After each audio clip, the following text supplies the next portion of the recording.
ಇಷ್ಟು ಸಾಕ? ನಾ ಟಿ ವಿ ನೋಡಬೇಕು, ಇಷ್ಟೇನಾ ಪಾರ್ವತಿ ಮಾಡಿದ್ದು? ಒಂದು ಸಲ ಶಿವ ಈ ಜಗತ್ತಿನ ಎಲ್ಲ ಮಾಯೆ ನಂದೇ ಅಂದನಂತೆ.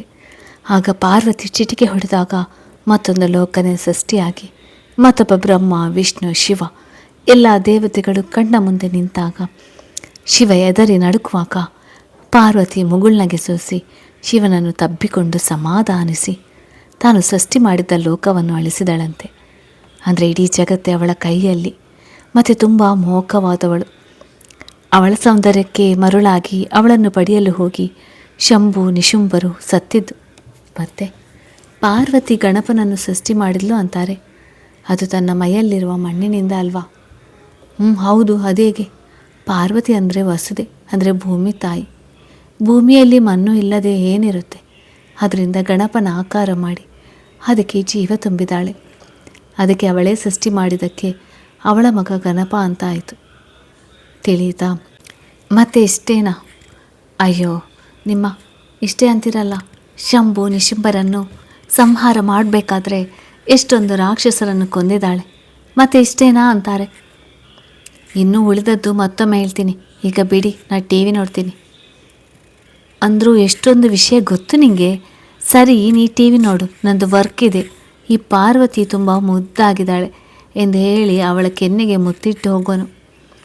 ಕೆನ್ನೆ ಒರೆಸಿಕೊಂಡು ಟಿ ವಿ ನೋಡುವಾಗ ಅದನ್ನು ಗಮನಿಸಿ ಮತ್ತೊಮ್ಮೆ ಮುತ್ತಿಟ್ಟಾಗ ಕೋಪದಿಂದ ವೃಷಭ ಮುಖ ನೋಡಿ ಕೆನ್ನೆ ಒರೆಸಿಕೊಂಡಾಗ, ನಿನ್ನ ಮುತ್ತು ಕೊಟ್ಟರೆ ಒರೆಸಿಕೊಳ್ತೀಯ ಎಂದು ಅವಳ ಕೈ ಹಿಡಿದು ಮುಖದ ತುಂಬ ಮುತ್ತಿನ ಸುರಿಮಳೆ ಸುರಿಸಿದಾಗ ಪಾರು ವೃಷಭ ಮುಖ ನೋಡಿದಾಗ, ಹೀಗೇನು ಮಾಡ್ತೀಯಾ ಪಾರು?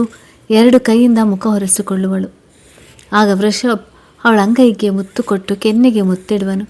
ನಂತರ ಹುಬ್ಬು ಹಾರಿಸಿ ಹೇಗೆ ಎಂದಾಗ, ಹೋಗಿ ಕೈ ಮುಖ ತೊಳ್ಕೊಂಡು ಬರ್ತೀನಿ, ನಾನು ಮತ್ತೆ ಕೊಡ್ತೀನಿ, ನಾನು ಮತ್ತೆ ಮುಖ ತೊಳಿತೀನಿ, ಆವಾಗ ನಾನು ಕೆನ್ನೆ ಕಚ್ಚಿ ಗಾಯ ಮಾಡ್ತೀನಿ. ಅಯ್ಯಮ್ಮ, ಬೇಡ ಬೇಡ. ಆಗ ವೃಷಭ್ ನಗುತ್ತಾ, ಪನಿಷ್ಮೆಂಟ್ ಕೊಡ್ಲಾ? ಬೇಡ, ಈಗ ಹೋಗಿ ನೀವು ಎಂದು ಅವನನ್ನು ದೂಡಿ ತಾನು ಟಿ ವಿ ನೋಡುವಾಗ ಮತ್ತೊಮ್ಮೆ ಮುತ್ತಿಟ್ಟು ವೃಷಭ್ ವರ್ಕ್ ಮಾಡಲು ತೆರಳುವಾಗ, ನಿಮ್ಮನ್ನು ಎಷ್ಟು ಕೊಡುವುದು ಎಂದು ಮುಖವೆಲ್ಲ ತನ್ನ ವೇಲ್ನಿಂದ ಒರೆಸಿಕೊಂಡು ಟಿ ವಿ ನೋಡುತ್ತಾ ಕೂಡುವಳು. ಸ್ವಲ್ಪ ಹೊತ್ತಿಗೆ ಅಲ್ಲಿ ತೂಕಡಿಸುವಾಗ ವೃಷಭ್ ಗಮನಿಸಿ, ಪಾರು ಅಲ್ಲೇ ಮಲಗು, ಎಚ್ಚರವಾಗಿ ಕಣ್ಣು ಬಿಟ್ಟು ಬೇಡ, ನಾನು ಟಿ ವಿ ನೋಡಬೇಕು ಎನ್ನುತ್ತಾ ಮತ್ತೆ ತೂಕಡಿಸುವಾಗ ಸ್ವಲ್ಪ ಹೊತ್ತು ಸುಮ್ಮನೆ ಇದ್ದು ಅಲ್ಲೇ ನಿದ್ದೆ ಹತ್ತಿದ ಮೇಲೆ ವೃಷಭ್ ಎದ್ದು ಬಂದು ಅವಳನ್ನು ಸರಿಯಾಗಿ ಮಲಗಿಸಿ ಒದಿಸಿ ಸ್ವಿಮ್ಮಿಂಗ್ ಮಾಡಲು ತೆರಳುವನು. ಅಷ್ಟರಲ್ಲಿ ಗೀತಾ, ಲಕ್ಷ್ಮಿ ಅವರು ಬಂದು ಮಧ್ಯಾಹ್ನ ಎಲ್ಲರೂ ಊಟ ಮಾಡುವಾಗ ಪಾರುನ ಕೇಳಿದಾಗ ವೃಷಭ್ ಅವಳು ಮಲಗಿದಾಳೆ. ಅಮ್ಮ ಹೋಗಲಿ ಬಿಡು, ಫಸ್ಟ್ ಟೈಮ್ ನೆಮ್ಮದಿಯಿಂದ ಮಲಗಿತ್ತು, ಆಮೇಲೆ ಊಟ ಮಾಡಲಿ. ಹೌದಮ್ಮ, ಮುಂಜಾನೆ ಲೇಟಾಗಿ ಟಿಫಿನ್ ಮಾಡಿದ್ದಾರೆ, ಸಾಯಂಕಾಲ ಏನಾದರೂ ತಿಂಡಿ ಮಾಡಲಿ, ಈಗ ನಿದ್ದೆ ಮಾಡಲಿ. ರಾತ್ರಿ ನಿದ್ದೆ ಮಾಡಿಲ್ವಂತೆ, ಅಣ್ಣ ತುಂಬ ಕಾಟ ಕೊಟ್ಟಿದ್ದಾನೆ, ಮಲಗೋಕ್ಕೆ ಬಿಡಲಿಲ್ವಂತೆ ಅಂತ ಹೇಳ್ತಾ ಇದ್ರು. ವೃಷಭ್ ತಿನ್ನುತ್ತಿದ್ದ ಅನ್ನ ಗಂಟಲಿಗೆ ಸಿಕ್ಕು ಕೆಮ್ಮುವಾಗ ವೆಂಕಟೇಶ್ ಅವರು ಕುಡಿಯಲು ನೀರು ಕೊಟ್ಟು, ಯಾಕೋ ಆ ಹುಡುಗಿಗೆ ತೊಂದರೆ ಕೊಡ್ತೀಯಾ? ಇವತ್ತು ನನಗೆ ಮಸಾಜ್ ಮಾಡೋಕ್ಕೂ ಬಂದಿಲ್ಲ, ಮೊದಲು ಅಡ್ಜಸ್ಟ್ ಆಗಲಿ. ಅವರ ಮನೆಗೆ ಹೋಗುವುದೇನೂ ಮಾಡಿದೆ, ಒಂದು ಸಲ ಕರೆದುಕೊಂಡು ಹೋಗಿ ಬಾ. ಇನ್ನು ಅವರ ಅಮ್ಮನ ಜೊತೆಗಿನ ಸ್ಟ್ರೈಕ್ ಮುಗಿದಿಲ್ಲ, ಫೋನ್ ಮಾಡಿದ್ರು ಅದನ್ನೇ ಕೇಳ್ತಾಳೆ, ಯಾಕೆ ಬೈದು ಕಳಿಸಿದ್ಯಾ ಅಂತ. ಅದಕ್ಕೆ ಆಂಟಿ ಇಲ್ಲಿ ಪೂರ್ತಿ ಹೊಂದಿಕೊಳ್ಳುವವರೆಗೂ ಅವರ ಹತ್ತಿರ ಕರೆದುಕೊಂಡು ಬರೋದು ಬೇಡ ಅಂತಿದ್ದಾರೆ. ಆದರೆ ಅಪ್ಪ ಇವತ್ತು ಫುಲ್ ಇಂಪ್ರೂವ್ಮೆಂಟ್, ತುಂಬ ಚೆನ್ನಾಗಿ ಮಾತನಾಡಿದಾಳೆ, ತಾನೇ ನನಗೆ ಗಂಡ ಅಂತ ಹೇಳಿದಾಳೆ, ಎಲ್ಲೋ ಹೋಗೋಣ ಅಂದಿದ್ದಾಳೆ. ರಾತ್ರಿ ತೀರ್ಥ ಪ್ರಸಾದ ವರ್ಕೌಟ್ ಆಗಿದೆ. ಹಾಂ, ನಿಮಗೆ ಗೊತ್ತು, ನಾನೇ ಹೇಳಿದೆ, ಕಿಟಕಿಯಲ್ಲಿ ಅವಳನ್ನು ನೀನು ಇಟ್ಕೊಂಡಿದ್ದು ನೋಡಿದೆ. ಆಮೇಲೆ ಡೌಟ್ ಬಂದು ಗೀತಾಗಿ ಕೇಳಿದಾಗ ಬಾಯ್ಬಿಟ್ಲು. ಅದಕ್ಕೆ ಯಾಕೆ ನಾ ಕೋಪ ಮಾಡ್ಕೊಳ್ತೀನಿ? ಇಷ್ಟು ದಿನದಲ್ಲಿ ಅವಳು ಏನು ಅನ್ನೋದು ಗೊತ್ತಿದೆ, ಆದರೆ ಕುಡಿದಾಗ ನಿನ್ನ ಜೊತೆ ಚೆನ್ನಾಗಿದ್ಲಾ? ಏಕೆಂದರೆ ಸೇಮ್ ಸಂಚಿತ್ ಅಂದು ನಗ್ತಾ ಮಾತಾಡಿರ್ಬೋದು ಎಂದು ಸಂತೋಷದಿಂದ ಕೇಳಿದಾಗ, ಇಲ್ಲಮ್ಮ, ಇನ್ನೂ ಕೋಪ ಮಾಡ್ಕೊಂಡಿದ್ಲು. ಆ ಬ್ಲೇಸರ್ ಹಾಕಿಕೊಂಡಿದ್ದಕ್ಕೆ ತುಂಬ ಸಿಟ್ಟಿಗೆದ್ದು ಅದನ್ನು ತೆಗೆಯುವವರೆಗೂ ಬಿಡಲಿಲ್ಲ. ಅಮ್ಮ, ಅವಳು ಅವನನ್ನು ತುಂಬ ಪ್ರೀತಿ ಮಾಡ್ತಾಳೆ. ನಿನ್ನೆ ಅವನ ಮೇಲಿನ ಪ್ರೀತಿ ಎಷ್ಟು ಅಂತ ಗೊತ್ತಾಯಿತು. ಅದರ ಜೊತೆಗೆ ಯಾಕಾದರೂ ತಾಳಿ ಕಟ್ಟಿದ್ದೇನೋ ಅಂತ ಅನಿಸ್ಬಿಡ್ತು. ಆದರೆ ಸ್ನಾನ ಮಾಡಿ ಬಂದಮೇಲೆ ಅದೇನೂ ಗೊತ್ತಿಲ್ಲ, ತಾನೇ ಚೆನ್ನಾಗಿ ಮಾತನಾಡೋಕ್ಕೆ ಶುರು ಮಾಡಿದ್ಲು. ಅದೇ ರೀತಿ ಖುಷಿಯಿಂದ ಇದ್ದರೆ ಅಷ್ಟೇ ಸಾಕು. ಇರ್ತಾಳೆ ಅಂದರೂ ಸ್ವಲ್ಪ ಬದಲಾವಣೆ ಆಗಿದೆ ಅಂತೀಯಲ್ಲ, ಅಷ್ಟೇ ಸಾಕು. ನೀ ಅವಳಿಗೆ ಕಿರಿಕಿರಿ ಕೊಡಬೇಡ. ಸಮಾಧಾನದಿಂದ ಪ್ರೀತಿ ಪಡ್ಕೊ. ಏಕೆಂದರೆ ಮನಸ್ಸಲ್ಲಿ ಒಬ್ಬರನ್ನು ತೆಗೆದು ಮತ್ತೊಬ್ಬರು ಆ ಜಾಗ ಪಡೆಯೋದಷ್ಟು ಸುಲಭ ಅಲ್ಲ. ಅದರಲ್ಲಿ ಹೆಣ್ಣು ಒಂದ್ಸಲ ಯಾರಿಗಾದ್ರೂ ಮನಸ್ಸು ಕೊಟ್ಟರೆ ಮುಗೀತು ಕತೆ. ಆದರೆ ಅದೇ ರೀತಿ ಒಬ್ಬರನ್ನು ಮರಿಬೇಕು ಅಂತ ಡಿಸೈಡ್ ಮಾಡಿದರೆ ಸತ್ರು ತಿರುಗಿ ನೋಡಲ್ಲ. ಅಷ್ಟು ಕಠೋರವಾಗಿ ನಿರ್ಧಾರ ಮಾಡೋದಕ್ಕೆ ಹೆಣ್ಣಿನಿಂದಲೇ ಸಾಧ್ಯ. ಸರಿಯಮ್ಮ. ಆಗ ಗೀತಾ ಭಯಪಟ್ಟಾಗ ಲಕ್ಷ್ಮಿ, ಯಾಕೆ ಗೀತಾ ಏನೋ ಭಯಪಟ್ಟಾಗೆ ಕಾಣ್ತೀಯಾ? ಹಾಗೇನು ಇಲ್ಲಮ್ಮ. ನೀ ಪ್ರೀತಿ ಗೀತಿ ಅಂಥದ್ದನ್ನು ಮಾಡಬೇಡ. ಹಂಗೆ ಆಗಲೇ ಒಂದು ಹುಡುಗನ ನೋಡಿದ್ದೀನಿ. ಮುಂದಿನ ವಾರ ನೋಡೋಕ್ಕೆ ಬರ್ತಾರೆ. ಎಕ್ಸಾಮ್ ಮುಗಿದ ತಕ್ಷಣ ಮದುವೆ. ನಾ ಯಾರ ಜೊತೆ ಮದುವೆ ಮಾಡ್ತೀನೋ ಅವನ ಜೊತೆಗೆ ಜೀವನ. ಹ್ಞೂ ಅಮ್ಮ ಎಂದು ಅಲ್ಲಿಂದ ಎದ್ದು ಹೋಗುವಳು. ವೃಷಭ್ ಊಟ ಮುಗಿಸಿ ಬಂದು ಸ್ವಲ್ಪ ಹೊತ್ತು ಮಲಗಬೇಕೆಂದು ಪಾರು ಪಕ್ಕದಲ್ಲಿ ಮಲಗಿದಾಗ ಅವಳ ಮುಖ ನೋಡುತ್ತಾ ಅವಳ ಹತ್ತಿರಕ್ಕೆ ಸರಿದು ಮಲಗಿದಾಗ ಪಾರು ವೃಷಭ್ನ ತಬ್ಬಿಕೊಂಡು ನಿಮಗೆ ಏನೋ ಆಗಬಾರ್ದು ಅನ್ನುತ್ತಾ ಅವನ ಕುತ್ತಿಗೆಗೆ ಕೈ ಹಾಕಿ ಗಟ್ಟಿಯಾಗಿ ಹಿಡಿದು ಮಲಗುವಳು. ವೃಷಭ್ ಖುಷಿಯಾಗಿ ತಾನು ತಬ್ಬಿಕೊಂಡು ಮಲಗುವನು. ರಾತ್ರಿ ನಿದ್ದೆ ಇಲ್ಲದೆ ಸ್ವಲ್ಪ ಹೊತ್ತಿಗೆ ಅವನಿಗೂ ನಿದ್ದೆ ಹತ್ತಿ ಮಲಗುವನು. ಏನೋ ಗೀತಾ ನಿನ್ನ ಬಲೆಗೆ ಬಿದ್ಲಾ? ಹ್ಞೂ ಅಮ್ಮ, ಇವತ್ತು ಆ ಪಾರು ಜೊತೆಗೆ ಮಾತಾಡಿ ಒಪ್ಪಿಸ್ತೀನಿ ಅಂತ ಹೇಳಿದಾಳೆ. ನೀ ಮದುವೆ ಆಗುವ ಕನಸು ಕಾಣಬೇಡ, ಮತ್ತು ಲಿಮಿಟ್ ಕ್ರಾಸ್ ಮಾಡಬೇಡ. ಅವಳನ್ನು ಯಾಕಮ್ಮ ಮದುವೆ ಆಗಲಿ? ನಾನು ಆಲ್ರೆಡಿ ಫಾರಿನ್ನಲ್ಲಿ ಒಂದು ಹುಡುಗಿನ ಇಷ್ಟಪಟ್ಟಿದ್ದೀನಿ ಅಂತ ಹೇಳಿಲ್ವ ನಿಂಗೆ? ಅಲ್ಲಿ ಅವಳ ಜೊತೆ ಸೆಟ್ಲ್ ಆಗೋದು. ನಿನ್ನ ಬಲವಂತಕ್ಕೆ ಇಲ್ಲಿ ಇವಳ ಜೊತೆ ನಾಟಕ. ಅವಳಿಗೆ ನಿನ್ನೆಷ್ಟೊಂದು ಕುಡಿಸಿದೆ ಅವಳ ಮನೆಯಲ್ಲಿ ಹೊರಗಡೆ ಹಾಕಲಿ ಅಂತ. ಏನು ಆಗಲೇ ಇಲ್ಲ. ಪಾರು ಮೇಲೆ ತುಂಬ ಪ್ರೀತಿ ಅವರಿಗೆಲ್ಲ. ಇಂಥದ್ದೆಲ್ಲ ನಡೆಯಲ್ಲ. ಬೇರೆ ಏನಾದರೂ ದೊಡ್ಡ ಪ್ಲ್ಯಾನ್ ಮಾಡಬೇಕು. ರಘು ಜೊತೆ ಮಾತನಾಡಬೇಡ ಅಂತ ಹೇಳಿದ್ದೀನಿ ಆಕೆಗೆ. ನಾಳೆ ನಾನೇ ಫೋನ್ ಹಚ್ಚಿ ಮಾತಾಡಿ ಆವಾಜ್ ಹಾಕ್ತೀನಿ. ಏನಾಗುತ್ತೋ ನೋಡ್ತೀನಿ. ಏನಾದರೂ ಮಾಡು, ಆದರೆ ನಾ ಮಾತ್ರ ಗೀತಾನ ಮದುವೆ ಆಗೋಲ್ಲ. ಈಗಲೇ ಹೇಳಿದ್ದೀನಿ. ನನಗೆ ಅವಳು ಇಷ್ಟ ಇಲ್ಲ. ವಿಮಲ ಹೇಳಿದ್ದಾಳೆ. ಮತ್ತೆ ಈ ಪ್ಲ್ಯಾನ್? ಸುಮ್ಮನಿರು. ಈ ವಿಷಯ ನಮ್ಮಿಬ್ಬರಿಗೆ ಗೊತ್ತು. ಅವರು ಯಾರು ಇದಕ್ಕೆ ಸಪೋರ್ಟ್ ಮಾಡೋಲ್ಲ. ಅದು ನಿಜ ಬಿಡು. ಡ್ಯಾಡ್ ಆದರೂ ಸಪೋರ್ಟ್ ಮಾಡ್ಬೋದಾ? ಮಗಳ ಖುಷಿಗಿಂತ ಆದರ್ಶ ತತ್ವಗಳೇ ಮುಖ್ಯ ಅವರಿಗೆ. ಒಟ್ಟಿನಲ್ಲಿ ಹೇಗಾದರೂ ವಿಮಲಾಗೆ ವೃಷಭ್ ಜೊತೆ ಮದುವೆ ಮಾಡಬೇಕು. ತುಂಬ ಸಿರಿವಂತರು, ಒಬ್ಬನೇ ಮಗ, ಒಳ್ಳೆ ಆಸ್ತಿ ಇದೆ. ಇನ್ನೇನು ಬೇಕು? ಅವಳನ್ನು ಅಲ್ಲಿಂದ ಹೇಗಾದರೂ ಮಾಡಿ ವೃಷಭ್ನ ಮನೆಯಿಂದ ಓಡಿಸಬೇಕು. ಆಮೇಲೆ ನಮ್ಮ ವಿಮಲಾನ ವೃಷಭ್ ಮುಂದೆ ನಿಲ್ಲಿಸಿ ಮದುವೆಗೆ ಒಪ್ಪಿಸಬೇಕು. ನಮ್ಮ ವಿಮಲಾಳ ಸೌಂದರ್ಯಕ್ಕೆ ಮರಳಾಗದವರು ಯಾರೂ ಇಲ್ಲ. ಆದರೆ ವಿಮಲಾ ಒಪ್ಪಿಗೆ ಕೊಡಬೇಕಲ್ವಾ? ಅವನು ನೋಡೋದಕ್ಕೆ ಸಂಚಿತ್ ಥರ ಇರುವುದಕ್ಕೆ ಹೂ ಅನ್ಬೋದು. ಸರಿ, ವಿನತಾಗೆ ತಿಳಿಸ್ಬೇಡ. ಯಾಕೆಂದರೆ ಅಲ್ಲಿಂದ ರಘುಗೆ ಗೊತ್ತಾದರೆ. ಹೌದು, ಪಾರುಗೆ ನಾನೇ ಫೋನ್ ಮಾಡಿ ವಾರ್ನ್ ಮಾಡ್ತೀನಿ. ಸರಿಮಾ, ನಾನು ಬರ್ತೀನಿ. ಪಾರು, ಹೇಳು. ರಾತ್ರಿ ಆಯಿತು ನೋಡು, ಇನ್ನೂ ಮಲಗ್ತೀಯಾ? ಇನ್ನೂ ಮಲಗ್ತೀನಿ, ಸುಮ್ಮನಿರಿ, ಡಿಸ್ಟರ್ಬ್ ಮಾಡಬೇಡಿ ಪ್ಲೀಸ್. ಅವಳ ಕೂದಲನ್ನು ಹಿಂದೆ ಸರಿಸಿದಾಗ ಅವನ ಹತ್ತಿರ ಸರಿದು ವೃಷಭ್ ತೊಡೆ ಮೇಲೆ ಮಲಗುವಳು. ಅವಳ ಕೆನ್ನೆ ಮೇಲೆ ಕೈ ಆಡಿಸ್ತಾ ಲವ್ ಯು ಎಂದಾಗ ವೃಷಭ್ ಮುಖ ನೋಡಿ ಸ್ಮೈಲ್ ಕೊಡುವಳು. ನೋಡು, ಟೈಮ್ 7:30. ರಾತ್ರಿ ಏನು ಮಾಡ್ತೀಯಾ? ಮತ್ತೆ ನಿದ್ದೆ ಮಾಡ್ತೀನಿ ಅಥವಾ TV ನೋಡ್ತೀನಿ. ರಾತ್ರಿ ಸೂಪರ್ ಸಾಂಗ್ ಬರ್ತವೆ. ಸರಿ, ಈಗ ಹೇಳು. ಮಧ್ಯಾಹ್ನ ಊಟ ಮಾಡಲೇ ಇಲ್ಲ, ಹೊಟ್ಟೆ ಹಸಿವಿಲ್ವಾ? ಹೌದಲ್ವಾ? ಯಾಕೆ ಎಬ್ಬಿಸಲಿಲ್ಲ? ಯಾಕೋ ನೆಮ್ಮದಿಯಿಂದ ಮಲಗಿದ್ದೆ, ಅದಕ್ಕೆ ಬಿಟ್ಟೆ. ರಾತ್ರಿ ನಿದ್ದೆ ಮಾಡಿದ್ದಿಲ್ಲ, ಅದಕ್ಕೆ. ಸಾರಿ, ನೆನ್ನೆ ತಪ್ಪಿಗೆ ಇನ್ಮುಂದೆ ಹಾಗೆ ಮಾಡೋಲ್ಲ. ಹೋಗಲಿ ಬಿಡು, ಬೇಕು ಅಂತ ಆಗಿದ್ದಲ್ಲ. ನೀ ಯಾಕೆ ಬೇಜಾರು ಮಾಡ್ಕೊಳ್ತೀಯಾ? ನಿಮ್ಮ ತಂದೆ ತಾಯಿ ನಿನ್ನೆ ಬರಲಿಲ್ಲ ಅಲ್ಲಿ? ಇಲ್ಲ, ನಮ್ಮ ತಾಯಿ ಅಣ್ಣ ಆರಾಮವಿಲ್ಲ ಅಂತ ಊರಿಗೆ ಹೋಗಿದ್ದಾರಂತೆ. ಈಗ ಊಟ ಮಾಡು, ಮಲಗುವೆ ಅಂತೆ. ಅದಕ್ಕೆ ಬನ್ನಿ ಊಟ ಮಾಡೋಕ್ಕೆ. ಸಾರಿ, ಡಿಸ್ಟರ್ಬ್ ಆಯ್ತೇನು, ನೋಡಲಿಲ್ಲ ಎನ್ನುತ್ತಾ ಓಡುವಾಗ ವೃಷಭ್, ಅಂಥದ್ದು ಏನು ನೋಡಿದೆ ನೀನು? ಅದು ಅದಕ್ಕೆ ತೊಡೆ ಮೇಲೆ ಮಲಗಿದ್ರಲ್ಲ, ಅದಕ್ಕೆ. ನೀ ಮಲಗಿಲ್ವಾ ನನ್ನ ತೊಡೆ ಮೇಲೆ? PUC ಮಾರ್ಕ್ಸ್ ಕಡಿಮೆ ಬಂದಾಗ ಅಳುತ್ತಾ ಮಲಗಿದೆ ಅಲ್ವಾ, ಮರೆತಿದ್ದೇನು? ಆದರೂ ಬೇಡ, ಈಗ ಬನ್ನಿ ಇಬ್ಬರು. ಅದಕ್ಕೆ ಆಮೇಲೆ ದನ ಕಾಯೋನು ಫಿಲ್ಮ್ ಹಾಕಿದರೆ ನೋಡೋಣ ಇಬ್ಬರು ಸೇರಿ. ಅಯ್ಯೋ, ಅದನ್ನು ನಾವು ನೋಡಬಾರ್ದು, ದನ ಕಾಯೋರಷ್ಟೇ ನೋಡಬೇಕು ಎನ್ನುತ್ತಾ ಬಾತ್ರೂಮ್ಗೆ ಹೋಗುವಳು. ಅಣ್ಣ ತಂಗಿ ಇಬ್ಬರು ಮುಖ ಮುಖ ನೋಡಿಕೊಳ್ಳುವಾಗ ಪಾರು ಫ್ರೆಶ್ ಆಗಿ ಬರಬಂದು, ಬನ್ನಿ ಹೋಗೋಣ ಊಟ ಮಾಡೋದಕ್ಕೆ. ನಮ್ಮ ಮನೇಲಿ ಇದ್ದಿದ್ರೆ ನಮ್ಮ ಪಪ್ಪ ಎಬ್ಬಿಸಿ ಊಟ ಮಾಡಿಸ್ತಿದ್ರು. ಇಲ್ಲಿ ಯಾರಿಗೂ ಪ್ರೀತಿನೇ ಇಲ್ಲ. ಪಪ್ಪ ಮಿಸ್ ಯು ಎನ್ನುತ್ತಾ ಊಟಕ್ಕೆ ಹೋಗುವಳು. ಆಮೇಲೆ ವೃಷಭ್ ಗೀತಾ ಅವಳನ್ನು ಹಿಂಬಾಲಿಸುವರು. ಊಟಕ್ಕೆ ಕುಳಿತಾಗ ವೃಷಭ್, ಸಾರಿ ಕಣೆ, ನೀನು ನೆಮ್ಮದಿಯಿಂದ ಮಲಗಿದ್ದೆ ಅಂತ ಎಬ್ಬಿಸಿಲ್ಲ, ಬೇಕು ಅಂತ ಬಿಟ್ಟಿಲ್ಲ. ಈಗ ಊಟ ಮಾಡು. ಲಕ್ಷ್ಮೀ ವೆಂಕಟೇಶ್ ಅವರು ಇಲ್ಲ ದೇವರಷ್ಟೇ ಊಟ ಮಾಡುವಾಗ ಪಾರು, ಈಗ ತಟ್ಟೆ ಮುಂದೆ ಕುಳಿತು ತಾಳ ಹಾಕ್ಲಾ? ಊಟನೇ ಮಾಡ್ತೀನಿ, ಈಗ ದೊಡ್ಡದಾಗಿ ಊಟ ಮಾಡು ಅಂತ ಹೇಳ್ತಾರೆ. ಆವಾಗಲೇ ಎಬ್ಬಿಸಲಾರದೆ.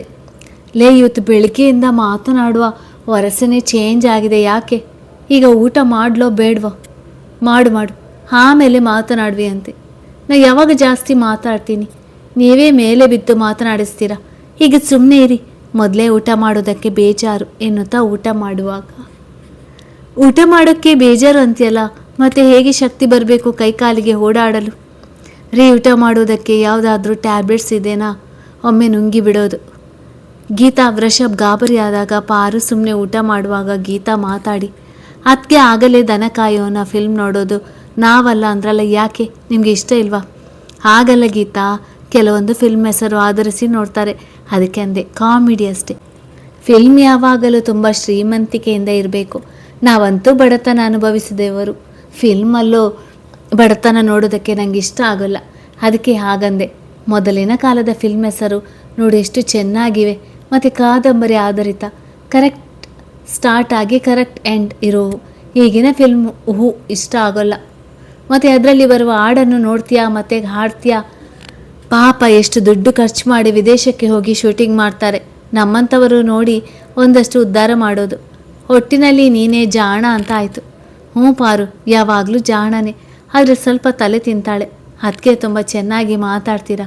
ಹೀಗೆ ಯಾವಾಗಲೂ ಮಾತನಾಡ್ತಾ ಇರಿ, ಸುಮ್ಮನೆ ಕೂಡಬೇಡಿ. ಹಾಗಂತೀಯಾ?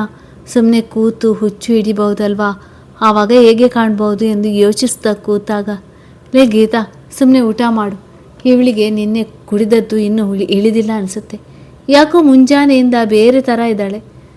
ನಾನು ನಿಮ್ಮ ಹೆಂಡತಿ ಅಲ್ವಾ? ನೀವೇ ತಾನೇ ಅವತ್ತು ನಿಮ್ಮ ತಾಯಿ ಮಾತು ಕೇಳಿ ತಾಳಿ ಕಟ್ಟಿ ಕಪಾಳ ಮೋಕ್ಷ ಮಾಡಿಸಿಕೊಂಡವರು. ಆಗ ಅಲ್ಲಿಗೆ ಲಕ್ಷ್ಮಿ ಅವರು ಬಂದು, ಹೌದು ಪಾರು, ಇವನನ್ನು ನಾನು ಒಂದಿನೂ ಹೊಡೆದಿಲ್ಲ, ನೀನಾದರೂ ಹೊಡೆದೆ. ಸಾರಿ ಆಂಟಿ, ಅದು ಕೋಪದಲ್ಲಿ ಹೊಡೆದು ಬಿಟ್ಟೆ.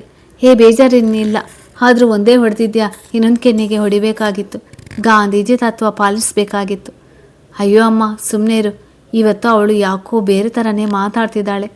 ಇದೇ ಅವಳ ನಿಜವಾದ ರೂಪ, ಹೀಗೆ ಇರ್ತಾಳಂತೆ ಮನೆಯಲ್ಲಿ. ನಿಮ್ಮ ಅತ್ತೆ ಹೇಳಿದ್ದಾರೆ.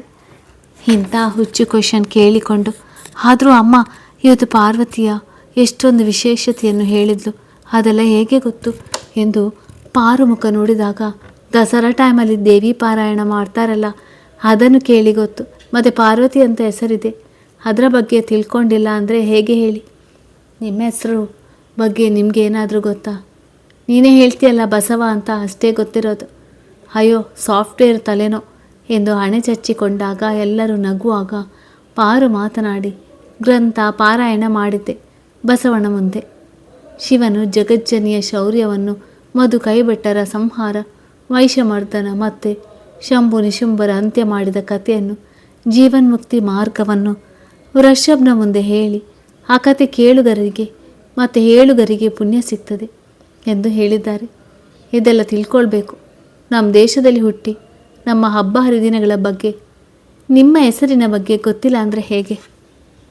ಅದರಲ್ಲೂ ಜಗಜ್ಜನನಿ ಕೇಳಿದೆಲ್ಲ ಕೊಡ್ತಾಳಂತೆ. ಭಕ್ತಿಯಿಂದ ಕೈ ಮುಗಿದು ಕೇಳಿದರೆ ನಿರಾಸೆ ಮಾಡೋಲ್ವಂತೆ ಎಂದು ಅಲ್ಲಿಂದಲೇ ಕೈ ಮುಗಿದು ಮೇಲೆ ನೋಡುವಳು. ವೃಷಭ್ ನಗುತ್ತಾ, ಅದೆಷ್ಟು ಭಕ್ತಿನೋ ನಿಂದು. ಹೆಂಜಲು ಕೈಯಿಂದ ಕೂತಲ್ಲೇ ಕೈ ಮುಗಿತ್ಯಾ? ದೇವರು ಹೇಳಿದ್ನ ಹೆಂಜಲು ಕೈ ಮುಗಿಬೇಡ ಅಂತ. ನನಗೇನು ಗೊತ್ತು, ಮಾಡೋ ಕೆಲಸದಲ್ಲಿ ದೇವರನ್ನು ಕಾಣಬೇಕು, ಇದು ನನ್ನ ತೇರಿ. ಅದನ್ನು ನಮ್ಮ ಬಸವಣ್ಣನವರು ಹೇಳಿದ್ದಾರೆ, ಕಾಯಕವೇ ಕೈಲಾಸ ಅಂತ, ವಚನದಲ್ಲಿ 12 ಶತಮಾನದಲ್ಲಿ. ಆಗ ವೆಂಕಟೇಶ್ ಅವರು ಚಪ್ಪಾಳೆ ತಟ್ಟಿ, ವೆರಿ ಗುಡ್ ಪಾರು, ತುಂಬ ವಿಷಯಗಳನ್ನು ತಿಳ್ಕೊಂಡಿದ್ಯಾ. Thanks uncle. ಕೊನೆ ತುತ್ತು ಬಾಯಿಗಿಡುವಾಗ ಪಾರು ಮೊಬೈಲ್ ರಿಂಗ್ ಸದ್ದು ಕೇಳಿ ಅವಸರದಲ್ಲಿ ಕೈ ತೊಳೆದು ಪಪ್ಪ ಫೋನ್ ಎನ್ನುತ್ತಾ ಓಡುವಳು. ಲೇ ಹುಷಾರು, ಬಿದ್ದುಬಿಟ್ಯಾ ಎನ್ನುವಾಗ ಅವನ ಮಾತು ಕೇಳದೆ ರೂಮಿಗೆ ಹೋಗುವಳು. ಆಗ ಲಕ್ಷ್ಮಿಯವರು, ಅಂತೂ ಪೂರ್ತಿ ಬದಲಾವಣೆ ಆದಂಗೆ ಆಯಿತು ಪಾಪು, ಇನ್ಮುಂದೆ ಚಿಂತೆ ಬಿಟ್ಟಿರು. ಸುಶೀಲಾ ಅವರು ಅವಳು ನಗುತ್ತಾ ತುಂಬ ಮಾತನಾಡಿದಳು ಅಂದರೆ ಬದಲಾದ ಹಾಗೆ ಲೆಕ್ಕ ಅಂದಿದ್ರು. ಹಾಗೇ ಆಯಿತು. ನಿಜನ ಅಮ್ಮ? ಹಾಗಾದರೆ ಸರಿ ಬಿಡು, ನಾಳೆ ಅವರ ಅಮ್ಮನ ಮನೆಗೆ ಕರೆದುಕೊಂಡು ಹೋಗಿ ಬರ್ತೀನಿ. ಅವರು ಊರಿನಿಂದ ಬಂದಿದ್ದಾರಾ ಏನೂ ಗೊತ್ತಿಲ್ಲ, ಕೇಳಬೇಕು. ಆಮೇಲೆ ಇವಳನ್ನು ಕೇಳಿ ಹೋಗಿ ಬರೋಣ ಅಂತ. ಹಾಗೆ ಮಾಡು. ನಂತರ ವೃಷಭ್ ರೂಮಿಗೆ ಬಂದಾಗ ಪಾರು ಸುಮ್ಮನೆ ಕುಳಿತಾಗ, ಅಂಕಲ್ ಜೊತೆ ಮಾತನಾಡಿದ್ಯಾ? ಪಾರು ಸುಮ್ಮನೆ ಇದ್ದಾಗಲೇ ನಿನ್ನ ಕೇಳ್ತಿರೋದು. ನಾಳೆ ಹೋಗಿ ಬರೋಣ ನಿಮ್ಮನೆಗೆ. ಅದು ಪಪ್ಪ ಫೋನಲ್ಲ, ಕಂಪೆನಿ ಕಾಲ್. ಅವರದೇ ಅಂತ ರಿಸೀವ್ ಮಾಡಿದರೆ ಅದು ಅಲ್ಲ. ಹೋಗಲಿ ಬಿಡು, ನೀನೇ ಕಾಲ್ ಮಾಡು. ಅದು ಹೋಗ್ತಾ ಇಲ್ಲ, ಅವರು ಬಂದಿಲ್ಲ ಅನಿಸುತ್ತೆ. ಮಾವನ ಊರಲ್ಲಿ ನೆಟ್ವರ್ಕ್ ಇರೋಲ್ಲ. ನನ್ನ ಮೊಬೈಲಿಂದ ಮಾಡು, ಬರ್ಬೋದು ಎಂದು ಫೋನ್ ಹಚ್ಚಿಕೊಟ್ಟಾಗ ಅದು ರಿಂಗ್ ಆಗದೇ ಇದ್ದಾಗ, ಇದರಲ್ಲಿನೂ ಬರ್ತಾ ಇಲ್ವಾ? ಯಾವಾಗ ಬರ್ತಾರೋ? ಒಬ್ಬಳು ಮಗಳು ಆದಾಳ ಅನ್ನುವ ಜ್ಞಾನ ಕೂಡ ಇಲ್ಲ ಎನ್ನುತ್ತಾ ಬಾಲ್ಕನಿ ಹತ್ತಿರ ಹೋಗಿ ನಿಲ್ಲುವಳು. ವೃಷಭ್ ಅವಳನ್ನು ಹಿಂದಿನಿಂದ ತಬ್ಬಿಕೊಂಡು ನಿಂತಾಗ, ನೀವು ಬಿಡಿ ನನ್ನ ಹೆಂಡತಿನ ಇಟ್ಕೊಂಡ್ರೆ ನಿಂಗೇನು? ಇನ್ನೊಂದು ಕಪಾಲಕ್ಕೆ ಹೊಡಿಬೇಕಾ? ಹೆಂಗಿದ್ರೂ ಆಂಟಿ ಪರ್ಮಿಷನ್ ಸಿಕ್ಕಿದೆ. ಔಷಧಿ ಹಚ್ಚೋದಾದರೆ ಹೊಡಿಸ್ಕೊಳ್ಳೋಕ್ಕೆ ರೆಡಿ. ಏನು ಮಾಡ್ತೀಯಾ? ಔಷಧಿ ಕೊಡ್ತೀಯಾ ಇದರಿಂದ ಎಂದು ಅವಳನ್ನು ತನ್ನ ಕಡೆ ತಿರುಗಿಸಿ ಅವಳ ತುಟಿ ಸ್ಪರ್ಶಿಸಿದಾಗ ಪಾರು ತಲೆ ತಗ್ಗಿಸಿ, ಇಲ್ಲ, ಮತ್ತ್ಯಾಕೆ ಹೊಡೆಯೋ ವಿಚಾರ? ಈಗ ಬಿಡಿ, ನಾ ಮಲಗ್ತೀನಿ. ಮತ್ತೆ ಟಿ ವಿ ನೋಡ್ತೀನಿ ಅಂದೆ, ನಿದ್ದೆ ಬರುತ್ತಾ? ಸರಿ, ಟಿ ವಿನೇ ನೋಡ್ತೀನಿ, ನೀವು ಬಿಡಿ ತಡಿ, ಎತ್ಕೊಂಡು ಹೋಗ್ತೀನಿ ಎಂದು ಅಲ್ಲಿಂದ ತಂದು ಬೆಡ್ ಮೇಲೆ ಕುಡಿಸಿ, ನಾನು ವರ್ಕ್ ಮಾಡಬೇಕು, ನೀನು ಕೂಡು. ಅಯ್ಯೋ, ನೀವು ಕೂತ್ಕೊಳ್ಳಿ, ಇಬ್ಬರು ಸೇರಿ ಟಿ ವಿ ನೋಡೋಣ ಎಂದಾಗ ಅವಳ ಕಣ್ಣಿನಲ್ಲಿರುವ ಹೊಳಪನ್ನು ಕಂಡು ಖುಷಿಯಾಗಿ, ಹ್ಞೂ ಸರಿ, ಇಲ್ಲೇ ಕೂಡ್ತೀನಿ ಎಂದು ಪಕ್ಕದಲ್ಲಿ ಕುಳಿತಾಗ ಅವನ ತೋಳನ್ನು ಬಳಸಿ ಹಿಡಿದು ಕುಳಿತು ಖುಷಿಯಿಂದ ಟಿ ವಿ ನೋಡುವಳು. ಒಂದು ರೊಮ್ಯಾಂಟಿಕ್ ಹಾಡು ಹತ್ತಿದಾಗ ಅವಳ ತಲೆ ಸವರುತ್ತಾ, ಪಾರು ಟಿ ವಿಯಲ್ಲಿ ಹಾಡು ನೋಡ್ತೀಯಲ್ಲ, ಹಾಗೆ ಅಲ್ಲೆಲ್ಲ ಹೋಗಬೇಕು ಅಂತ ಅನಿಸಿಲ್ವಾ? ಅನಿಸುತ್ತೆ, ಆದರೆ ಏನು ಮಾಡೋದು? ಯಾರು ಕರೆದುಕೊಂಡು ಹೋಗಬೇಕು? ನಿಮ್ಮ ಜೊತೆ ಹೋಗೋಕ್ಕೆ ಭಯ, ಆದರೂ ಕಲ್ಪನೆಯಲ್ಲಿ ನನ್ನ ಸಂಚಿತೆ ಇರ್ತೀರಾ ಎಂದು ನಗುತ್ತಾ ವೃಷಭ್ ಮುಖ ನೋಡಿದಾಗ, ಏನಾಗಲ್ಲ, ಹೋಗಿ ಬರೋಣ. ನಿಮಗೆ ಶಿವನ ದೇವಸ್ಥಾನ ಅಂದರೆ ಬಹಳ ಇಷ್ಟ ಅಲ್ವಾ? ಮುರುಡೇಶ್ವರಿಗೆ ಹೋಗಿ ಬರೋಣ. ಬೇಡ, ಅಲ್ಲಿ ನಿಮಗೇನಾದರೂ ಆದರೆ ಬೇಡ ಎಂದು ಅವನ ಭುಜ ಗಟ್ಟಿಯಾಗಿ ಹಿಡಿದಾಗ ಅವಳ ಬಯಕೆ ವೃಷಭ್ ಸುಮ್ಮನೆ ಆಗಿ, ನಿನ್ನೆ ಆ ಆಂಟಿ ಕುಡಿಸಿದ್ರಲ್ಲ, ಯಾಕೆ? ಅದಕ್ಕಿಂತ ಮುಂಚೆ ಏನಾಯಿತು? ಪಾರು ವೃಷಭ್ ಮುಖ ನೋಡಿದಾಗ, ಯಾಕೆ ಇಷ್ಟ ಇಲ್ವಾ ಆ ಟಾಪಿಕ್ ಮಾತಾಡೋದು? ಸರಿ ಬಿಡು, ಮಾತಾಡೋಲ್ಲ. ನಾನು ರಘುಗೆ ವಿಶ್ ಮಾಡಿ ಉಂಗುರ ಗಿಫ್ಟ್ ಕೊಟ್ಟು ಬರುವಾಗ ನನ್ನ ಫ್ರೆಂಡ್ ಹುಡುಕುವಾಗ ಆಂಟಿ ಭೇಟಿಯಾಗಿ ರಘು ಜೊತೆ ಮಾತಾಡಬೇಡ ಮತ್ತೆ ಏನು ಕೇಳಬೇಡ ಅಂತ ಹೇಳಿದ್ಲು. ಅದಕ್ಕೆ ನಾನು ಹ್ಞೂ ಅಂದೆ. ಮತ್ತು ನಿಮ್ಮನ್ನು ಕೇಳಿದ್ಲು. ಅವರು ಹೊರಗಡೆ ಹೋಗಿದ್ದಾರೆ, ನನಗೆ ಅಂಗಿಸಿ ಮಾತನಾಡಬೇಡಿ ಅಂತ ಹೇಳಿದೆ. ಆಮೇಲೆ ಅವರೇ ಈ ಜ್ಯೂಸ್ ಕುಡಿ ಅಂತ ಬಲವಂತವಾಗಿ ಕುಡಿಸಿದ್ರು. ಇಷ್ಟೇ ನೆನಪಿದ್ದದು. ನಾನು ನನ್ನ ಮದುವೆಯಲ್ಲಿ ನೋಡಿದ್ದು, ಮತ್ತು ಅಜಯ್ ಮದುವೆಗೆ ಹೋದಾಗ ನೋಡಿದ್ದು. ನನ್ನ ಮೇಲೆ ಏನು ದ್ವೇಷ ಅಂತ ಗೊತ್ತಿಲ್ಲ. ಅವರು ಅಜಯ್ಗೆ ರಿಲೇಟಿವ್ ಆಗಬೇಕು, ನಮಗೆ ಅಲ್ಲ. ಕಾರಣ ಇಲ್ಲದೆ ಯಾಕೆ ನಿನ್ನ ಮೇಲೆ ಆಗಿ ಸಾಧಿಸೋದು? ಅಜಯ್ ಮದುವೆಯಲ್ಲೂ ತುಂಬ ಕಿರಿಕಿರಿ ಮಾಡಿದ್ರು. ಮತ್ತು ನಿನ್ನೆ ಅದು ಹೋಗಲಿ ಬಿಡು, ಗೀತಾ ಏನಾದರೂ ಹೇಳಿದ್ಲಾ? ಅದನ್ನು ಹೇಳು. ಏನು ಹೇಳೋದು? ಏನಿಲ್ಲ, ಈಗ ಸುಮ್ಮನೆ ಕೂತ್ಕೊಳ್ಳಿ, ನಾ ಟಿ ವಿ ನೋಡಬೇಕು ಅಂದರೆ ಈಗ ಹೇಳು. ಸುಮ್ಮನೆ ಮರೆಸೋ ಪ್ರಯತ್ನ ಮಾಡಬೇಡ. ನೀ ಬೆಳಿಗ್ಗೆ ತಟ್ಟೆ ಖಾಲಿ ಆದರೂ ಅರಿವಿಲ್ಲದಂಗೆ ಕುಳಿತಾಗಲೇ ಗೊತ್ತು ಏನೋ ಇದೆ ಅಂತ. ಸುಮ್ಮನೆ ಹೇಳು ಪಾರು. ಅದು ಫಿಲ್ಮ್ ಹೋಗೋಣ ಅಂದ್ಲು. ಯಾವುದು ಅಂದಾಗ ಗೀತಾ ಅಂತ ನನ್ನ ಹೆಸರು ಇದ್ದದೆ ಅಂತ ಹೇಳಿದಾಗ ನಾನು ಬೇಡ ಹೋಗೋದು. ಒಂದು ವೇಳೆ ಫಿಲ್ಮ್ ಚೆನ್ನಾಗಿಲ್ಲ ಅಂದರೆ ಗೀತಾ ಸರಿ ಇಲ್ಲ ಅಂತ ಅನ್ಬೇಕಾಗುತ್ತೆ. ಸುಮ್ಮನೆ ನಿಂದೆ ಮರ್ಯಾದೆ ಹೋಗುತ್ತೆ, ಬೇಡ ಅಂದೆ ಇಷ್ಟೇ. ಮತ್ತೇನಿಲ್ಲ. ಆಗ ವೃಷಭ್ ನಗುತ್ತಾ, ಇದಂತೂ ನೀವು ಮಾತಾಡಿಲ್ಲ, ಆದರೂ ತಲೆ ಮಾತ್ರ ಸೂಪರ್ ಕನೆ. ಎಲ್ಲಿಂದ ಎಲ್ಲಿಗೆ ಮ್ಯಾಟರ್ ಹೋಯ್ತೀಯ?